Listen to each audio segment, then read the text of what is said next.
Welcome to Frequency Matters, the RF and Microwave Update series. I'm Pat Hindle, and I'm here with my co-host, Del Pearson. And as you can see, this is our annual holiday episode. Del and I are decked out with our traditional Smith Chart Elves hats, and we're here to spread some cheer. So we did a look back at our top articles for 2025 online, and with a little help from the Grinch, here they are. Number 1 was Understanding Quantum Computing. This article was written by Mark Elo from Tabor Electronics and reviews the basics of how quantum computers work. It was published 5 years ago, but with all of the interest on the topic, it was number 1 for 2025. As you can see, similar to cryogenic RF components for quantum computing, the Grinch is cold, but he's performing well. Number 2 was Using AI for Antenna Design, Analysis, and Optimization. This article reviews how AI is being used in antenna design and modeling, and is written by several authors from MathWorks. The article was published in January of this year, so of course it's another hot topic, so it did well. Number 3 was Underwater Wireless Communication Using Electromagnetic Waves. This article reviews underwater communication systems using EM waves and was also published 5 years ago, but keeps resurfacing as the most viewed article in many months this year. Number 4 was Revolutionizing Cell Phone and Wi-Fi RF Front Ends with GaN on Silicon. And this article covers a new device technology for cell phones and Wi-Fi, and was written by FinWave, which is a startup out of MIT that's trying to commercialize a new GaN on Silicon process. It was only published in April of this year, so it's been very popular in the last 8 months. And finally, number 5 was Spiral Antenna Design Considerations and covers all of those considerations. It was published over a decade ago, but covers some basic design techniques that still work today. We'll be publishing these online this week, so you can read through them if they are of interest. And so, continuing our coverage of our last episode of the December Government and Military Electronics themed issue, we are going to do the product articles in this one. As a reminder, the cover story is the role of drones in improving ESM validation by QuadSat. They discuss how using drone measurement systems for Navy ships saves time and reduces costs for EW testing in place using drones. Del, what do we have for the product features for this issue? We had 2 product features in this issue, one from Pasternak and one from Emerson. Pasternak's was titled RF over Fiber Cable Assemblies in Military and Aerospace, and addresses the pros and cons of RF over fiber and which applications are best suited for this technology. Emerson's product feature was titled Tracking the Trajectory, How ESA Technologies Are Shaping Aerospace Test and Measurement, which addressed digital TRM and high-speed interfaces along with cognitive ESA validation. As always, if either of these caught your attention, you can find the full articles online. Pat, what do we have for tech briefs? We also had 2 tech briefs.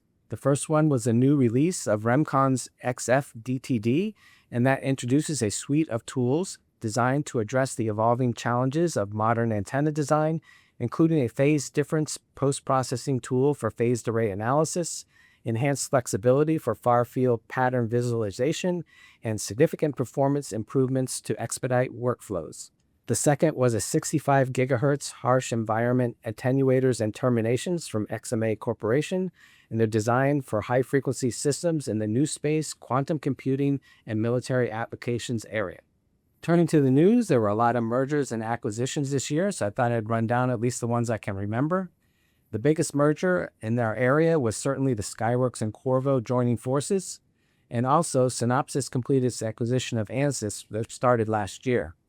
With the Synopsys deal, Keysight acquired Synopsys' Optical Solutions Group and Ansys' Power Artist. And also, Siemens acquired Altair, so there was a lot of consolidation in the simulation world. Molex acquired Smiths Interconnect, Verizon acquired Starry, Industrial Growth Partners bought Markey Microwave, Roden Schwartz acquired ZES, Zimmer Electronic Systems, and Munich Innovation Labs, and Amphenol was probably the most active, and they bought Textron, CommScope's Connectivity, and Cable Solutions Business, and Mytech Arnarda. So they were very busy, and they had been acquiring companies even before these 3. So I may have missed some, but let me know in the comments if I did. And Del, what did you see in the news? Yeah, thanks, Pat. That was a good summary of the mergers and acquisitions from 2025. I have news that the U.S. is nearing universal 5G adoption, according to data from Omdia and 5G Americas. Continuing its rapid expansion through Q3 of 2025, global 5G connections have reached 2.8 billion worldwide. Asia maintains its lead in absolute 5G volume at 2 billion 5G connections, but North America is leading in per capita adoption. These numbers are driven by higher user adoption, device availability, and sustained investment. Continuing with some good market news, the Wideband Broadband Alliance, or WBA, published their annual industry report, which contains the aggregated data from their annual industry survey across Wi-Fi, cellular, and enterprise ecosystems. They found that 62% of respondents were more confident to invest in Wi-Fi over the last 12 months. 38% of respondents are planning to deploy Wi-Fi 7 in 2026, and 32% are planning to deploy AI or cognitive networks. So very exciting. I'm looking forward to seeing more news about the whole of 2025 in the new year, and we will, of course, keep you updated with what we find. Pat, what do we have for upcoming events?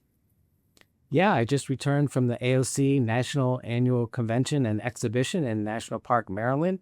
It was a great event. There was certainly a lot of emphasis on drone technology, including detection, tracking, and defeating them. There also was a lot of talk about doing EW from space. So it's kind of a new area. I saw that Spectrum Control, Mercury Systems, and MPG Systems all have developed very compact and highly capable receivers. And Spectrum Control has an 8 transmit and 8 receive channels, which I think is the highest density in that compact unit that I've seen at the show. We also saw Roden Schwartz, Keysight, Aronia, BDI, and Emerson NI. There was some amazing test capabilities, and those are for the broadband applications for EW. I published a show summary and photo gallery online, so you can see that. It's on the homepage now. Del, how about you for closing out 2025? Our 2026 editorial calendar and media kit are now available online. For editorial themes, we have a few new ones, and one I'd like to highlight is the November special focus on new space. If you are interested in contributing an article to the journal, please contact me and we can work together on that. I think that wraps up this episode. We'd like to thank our longtime sponsor, RFMW. RFMW is a technical distributor of RF and microwave products and now power management. When you start your next design, please consider their multiple product lines. They have supported us for many years now. Remember, as a member of the industry, a subscription to Microwave Journal is free, so visit our site and subscribe today if you're not already a reader.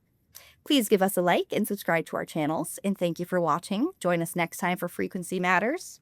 And of course, Happy holidays. happy holidays!